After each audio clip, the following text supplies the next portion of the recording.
i-message nyo.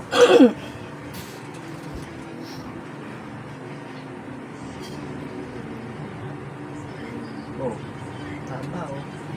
Tinignan nga ni ano eh, Ha? ni Joyce eh. Oh, Sabi nga ni Joyce, ay hindi talaga pa rin tayo mahal. Sabi. Ay, you don't go, we outside muna. What are you doing? It's Tito Lakay. He will, Yeah, he will yeah. treat me. He will check the bad spirits.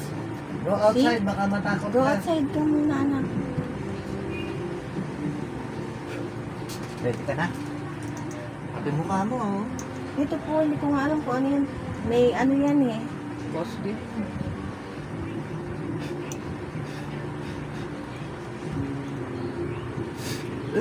Aray ko po. Ah! Aray ko, kuya. Aray ko po. Ah!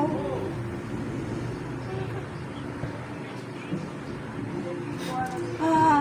Tanggalin mo na yan, mga nilagay mo dyan. Ah! Tanggal.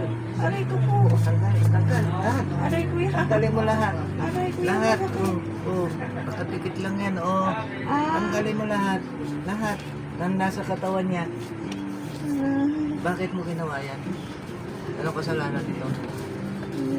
Anong kasalanan nito?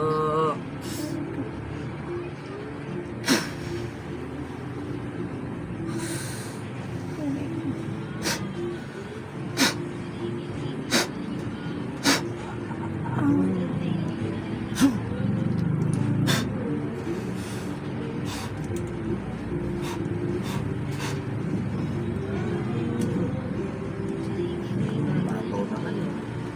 Mas mabigat pa yung shit. Ayan, pinawisan na kamay mo. Ayan. Kumalas na. Oh. Pantay na agad. Ang bilis lang. Kasi nga dito nga lang daw siya. Oh, ikwintas mo ito na. Palagyan mo na epoxy sa asawa. Para masarap po. Oo, para hindi mawala yung mga... May tiban lang kasi yan yung mga pulpo. Pero yun yung dasal. Opo, sabi nga ni Joyce. Kailangan nakadikit sa akin, ikwintas ko lang. Epoxy mo po. Oo, nakakwintas lang po. Eh, pwede lang po. Sumukulayan mo ng Q-Tex. Para magandang tingnan. Merong binigay sa akin nun, ano, Papel. nakaganon din. Nung una, papel. Tapos Kakagawa ko lang pinabasa-basa. ito kanina eh. Kaya Sabi nga ni Joyce, sabi niya ba sa ano, lagay mo sa asawa mo. ito po sa kanya. Kasi bumotor yun eh. Para pang Ito. safety. Ito, itahin mo na lang sa anak mo. At itahin mo sa tela. Opo, na pula. Bahala. Tapos Tapos perdible. Kahit hindi pula. Oo. Tapos i-particle mo na lang sa damit para hindi nababati. Mm. Marami dito sa inyo kasi may creek. Kaya nga po eh. Marami